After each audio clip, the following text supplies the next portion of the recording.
Bon, pour ce café dont le thème était l'après G20, qui s'était donc réuni à Cannes, nous avons demandé à M. Frangaille de venir nous éclairer sur en particulier le rôle de l'anti-G20 et leurs idées principales développées par ce rendez-vous citoyen. Et M. Frangaille a beaucoup insisté sur le fait effectivement que l'anti-G20 était un combat de la démocratie, un combat de citoyens, justement pour s'élever contre ces idées de profonde atteinte à la démocratie, puisque le G20 ne fait que, sans aucun mandat, décider des affaires du monde. Monsieur Frangaille. Voilà, le G20 s'est réuni les 3 et 4 novembre à Cannes. Alors, le G20, depuis 2008, c'est la rencontre de chefs d'État. Ce sont 19 pays, plus l'Union européenne, et sont invités aussi le FMI, la Banque mondiale, la Banque centrale européenne. Alors, les objectifs du G20, c'est d'abord d'être garant de la stabilité financière. Et par rapport à tout ça, des réactions citoyennes ont émergé partout dans le monde à chaque G20. Le G20 n'existe que depuis 2008 sous sa forme actuelle. C'était au moment de la crise des subprimes. Donc c'était une réaction à cette crise financière extrêmement importante. Mais précédemment existait un G7, puis un G8 et un G20 qui ne réunissait que les ministres de l'économie. C'est-à-dire que les questions économiques sont toujours au centre des réunions du G20. Par rapport à ça, donc, les citoyens se sont mobilisés d'abord pour dénoncer les atteintes très graves à la démocratie. On a 20 pays, plus l'Union européenne comprise, qui veulent décider des affaires du monde, alors qu'il y a 194 États enregistrés officiellement à l'ONU. Les mesures qui sont prises lors du G20, et surtout celles qui ne sont pas prises, impactent durablement et gravement la vie des citoyens partout dans le monde. Et c'est par rapport à ça qu'il y a ces réactions très nombreuses qui ont surgi. Alors, le premier problème, donc, cette illégitimité du G20 quant à décider des affaires du monde. Un G20 sans mandat. On a une espèce de club social qui se réunit avec les dirigeants du monde, avec un objectif d'imposer la voix des institutions financières. Et d'ailleurs, le thème du contre-G20 de Cannes, celui qui a été porté par la coalition nationale et par le collectif local contre les G20, c'est de dire c'est les peuples d'abord, avant la finance. Ce serait effectivement intéressant, puisque c'est ce que vous avez présenté pendant ce Café Démocratie, de nous rappeler les objectifs du G20 et bien sûr ce qui nous intéresse particulièrement, c'est le bilan de ce qui aurait dû être adopté et finalement quel est ce bilan. Il nous a semblé qu'il était très négatif et voilà, donc nous aimerions vous entendre rappeler ces idées-là. Effectivement, le bilan des G20 précédents face aux crises est un peu catastrophique.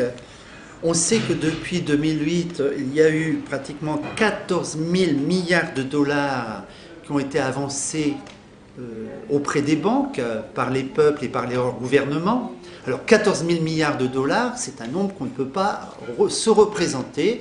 Suzanne Georges Pratak a fait le calcul. Si on compte 1 dollar par seconde, ça nous prend 450 000 ans. Donc une aide très généreuse de la part des États vis-à-vis du pouvoir financier. Et en retour, eh bien, qu'est-ce qui se passe? On a des peuples qui sont mis à genoux devant les financiers, à genoux devant le pouvoir des institutions financières.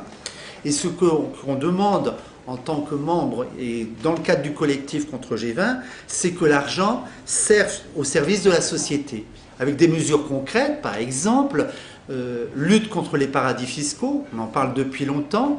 La liste avait été réduite à néant, la liste noire des paradis fiscaux avait été réduite à néant après 2008, mais c'était simplement la liste.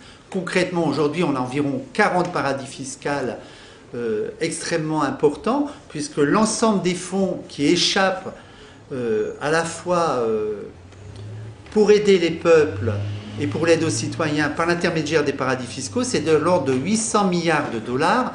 30 milliards suffirait pour aider et pour réduire la fin du monde à rien. Donc un bilan dramatique au niveau économique, un bilan dramatique au niveau des crises agricoles. On sait que la spéculation sur les denrées agricoles se poursuit de plus belle, rien n'est fait pour l'empêcher. Les produits du Nord, que ce soit des États-Unis ou d'Europe, continuent à être subventionnés. Les terres agricoles sont privatisées de manière extrêmement importante partout dans le monde. Et donc ce qu'on essaye de porter comme message, c'est qu'il faut défendre absolument la souveraineté alimentaire et interdire la spéculation sur les matières premières. Et ensuite, une troisième crise écologique très importante qui n'a pas été solutionnée dans le cadre des G20, c'est en fait la crise écologique. Il faut absolument lutter contre les fausses solutions. Par exemple, dans le cadre du changement climatique, ça veut dire qu'il faut adapter des modes de production et de consommation qui préservent la planète. Finalement, le G20 de Cannes a entériné le fait qu'il était impuissant, c'est-à-dire dans la déclaration finale du G20 de Cannes, on dit la reprise mondiale s'est essoufflée, le chômage atteint des niveaux inacceptables, les tensions sur le marché se sont accentuées. Ce qui correspond à des mots totalement creux, voilà, qui sont jetés un peu en pâture. Voilà, parce que qu'est-ce qu'on propose face à cette situation dramatique? C'est de renforcer la dimension sociale de la mondialisation. D'accord, on va la renforcer, la dimension sociale. Qu'est-ce que ça veut dire? Qu'est-ce qu'il y a derrière? Rien du tout. Je crois qu'on prend on nous prend un peu pour des imbéciles, c'est-à-dire justement avec des effets d'annonce. Ce sont des effets d'annonce. Renforcer les filets de sécurité financière mondiaux, ça veut dire redonner du pouvoir FMI, ça veut dire appliquer les mêmes méthodes qui ont été appliquées en Afrique avec les plans d'ajustement structurel, c'est-à-dire qui a mis à genoux vraiment l'Afrique.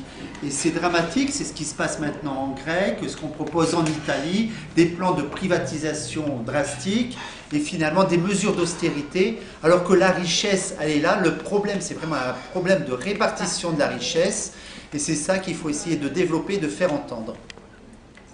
Bon, je pense qu'en conclusion, enfin, vous avez dressé un bilan très négatif et en conclusion, qu'est-ce que vous pensez pouvoir...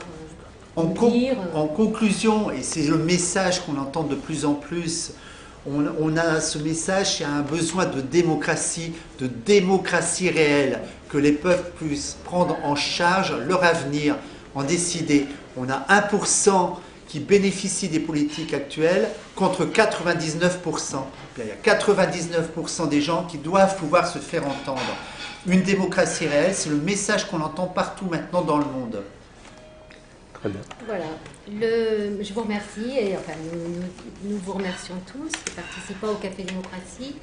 Le prochain Café Démocratie aura donc lieu le 4 janvier et l'idée qui a été proposée, c'est sans doute la démondialisation.